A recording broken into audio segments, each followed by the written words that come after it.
আমার মৃত্যু এসে যায় তাহলে তুমি কি করবে?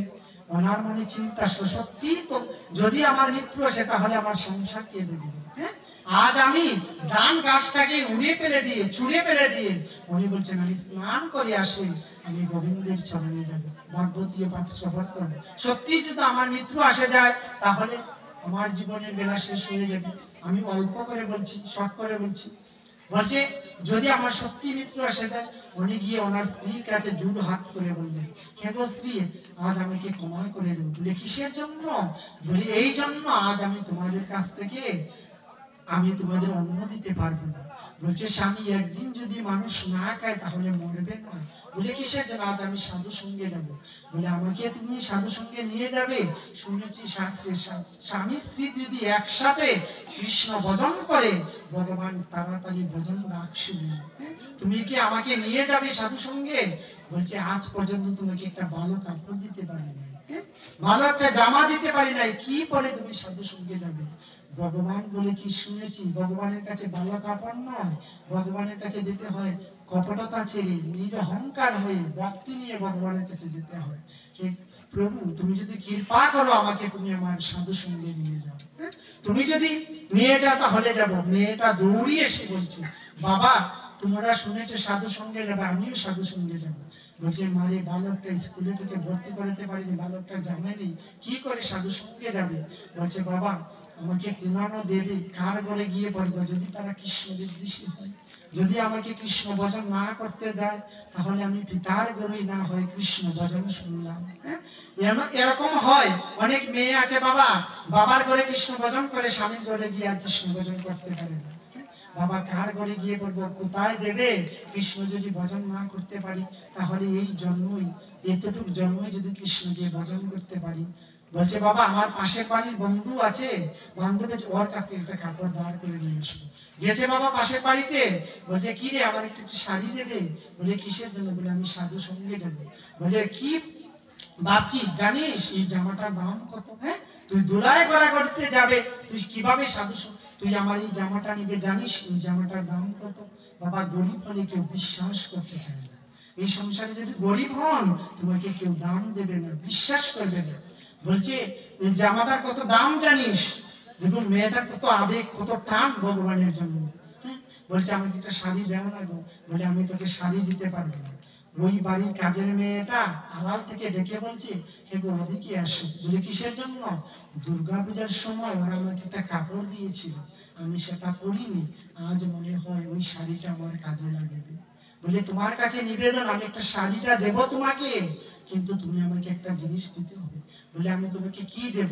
তুমি যে ভক্তের চরণ দুলা পাবে, ভক্তের গোড়াগড়ি পাবে, ওই ভক্তের চরণ দুলাটা আমার গায়ে দেবে, এটাই হচ্ছে তোমার কাছে নিবেদন।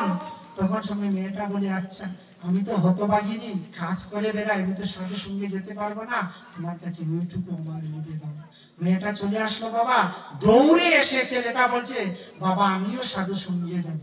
মা বললেন বাবারে এই সংসারে সাধু সঙ্গে যাও, গুরু কাছে যাও, কিছু নিয়ে যেতে হয়, আমাদের তো দেওয়ার মতন কিছু নেই।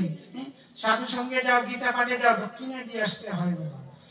গুরু দর্শনে যাও, মন্দিরে যাও, বৈষ্ণবকে দর্শন করো, দক্ষিণা স্বরূপ কিছু দিয়ে আসতে হয়, নয়ন জল দিলেও আসতে হবে।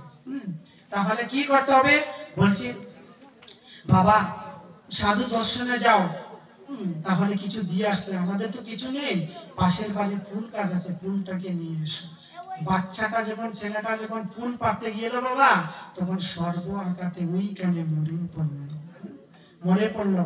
ওই পিতা সন্তানটাকে কুলে নিয়ে গোবিন্দের চরণে গিয়ে বলছে প্রভু জন্ম মৃত্যু সবই তোমার আছে, তোমার হাতে, আমার সন্তানকে তুমি নিয়েছো, তাতে আমার দুঃখ নেই, তাতে আমার কষ্ট নেই, তবে একটা জিনিস তোমার কাছে আমার নিবেদন, যতবার সংসারে পাঠাও, এই সংসারে যদি পাঠাও প্রভু, তবে একটা প্রেরণা দিও, আসবার একটা প্রেরণা দিও, যাতে তোমার চরণে ভক্তি করতে পারি। বলছে তোমার চরণে আসার একটা প্রেরণা দিও। আজ আমার ছেলেটাকে আমি তোমার চরণে পুষ্পাঞ্জলি দিয়ে গেলাম। এটা হচ্ছে ভক্ত। আমাদের যদি ছেলে মেয়েকে আমরা ঠিক থাকতে পারবো? বলছে ছেলেটাকে কুলে নিয়ে গোবিন্দ তোমার কাছে আমি অর্পণ করে দিলাম, কিসের জন্য জানো? আমি এটা অর্পণ করলাম, এটা তো আমার সন্তান নাই, তুমি পাঠিয়েছো। তবে একটা নিবেদন, এই সংসারে আসবার একটা প্রেরণা দিও। প্রেরণা বলতে বুঝো, যাতে একটা আশা থাকে, কৃষ্ণ ভক্ত মা বাবা হয়, গর্ব যাতে ভালো হয়, যাতে তোমার কাছে আসতে প্রভু তোমার চরণে আমি উঠে পড়তে পারি। এই সংসারে যারা বুঝেছে এই মায়া কি জিনিস, মায়া যারা বুঝতে পারছে, সংসারটা বুঝতে পারছে, এই সংসারের আশা করে না তারা। কি জানা করে? গোবিন্দ কবে তোমার দর্শন করবো, কবে তোমাকে লাভ করতে পারবো। হ্যাঁ, এটাই হচ্ছে ভগবতী আলোচনা, শ্রীমদ্ গীতা। এটা হচ্ছে ভক্তের করুণা। এই জন্য বাবা ভগবান সর্বদাই ভক্তকে ভালোবাসেন, ভক্তকে করুণা করেন। ভক্তের যদি কৃপা হয় ভগবানের কৃপা হয়, আর ভক্তের যদি কৃপা না হয় ভগবানের কৃপা লাভ করা যায় না। এই জন্য শুদ্ধ ভক্তের কাছ থেকে পাঠ শ্রবণ করতে হয়, গীতামৃত বাণী শ্রবণ করতে হয়, যা শ্রবণ করলে মানুষ ভববন্ধন থেকে মুক্তি পায়।